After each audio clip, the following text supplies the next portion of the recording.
নারীটি ভেবেছিল এ জন্মে তার আর মুক্তি নেই, কিন্তু চোখ খুলতেই দেখল সে ফিরে এসেছে সেই দিনে যেদিন রানী তাকে রাজপ্রাসাদে ডেকেছিল। রানী তাকে জানালেন, তোমার সৌভাগ্যবান দেহ নাকি শত রোগ সারাতে পারে, এমনকি অক্ষম পুরুষদেরও সন্তান দিতে পারে। নারীটি ভয়ে তাড়াতাড়ি বলল, এগুলো কেবল লোকের বানানো গুজব মা। ঠিক তখনই মৃত্যুপথযাত্রী রাজপুত্রকে আনা হলো। সে জোরে বলে উঠল, আমি তাকে বিয়ে করব না, আমার স্ত্রী শুধু আমার প্রিয় হৃদয় নারীই হবে। নারীটি ভেবেছিল এবার রাজবধূর আদেশ বাতিল হবে, কিন্তু রানী সন্দেহের বশে তাকে প্রাসাদেই রেখে দিলেন। এরপর রাজপুত্র তার পথ আটকাল, বলল, তুমি যদি আমার আর প্রিয়জনের বিয়েতে হস্তক্ষেপ না করো, আমি তোমাকে কোনো ক্ষতি করব না।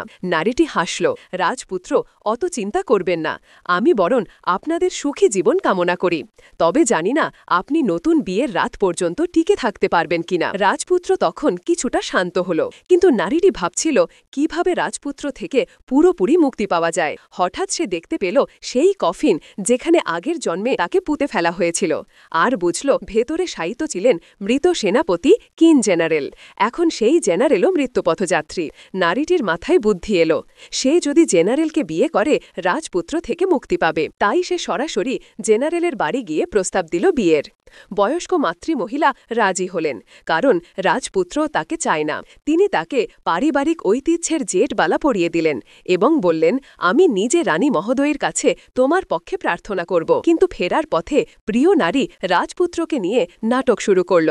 মুখে মিষ্টি কথা, কিন্তু হাতে চেপে ব্যথা দিল। নারীটি বুঝল সে ভালো কিছু ভাবছে না, তাই চালাকি করে একটি রূপার সূঁচ তার শরীরে গোপনে ঢুকিয়ে দিল, যাতে দেখা যায় সে গর্ভবতী হয়েছে। পরদিন নানি খুশিতে জানালেন,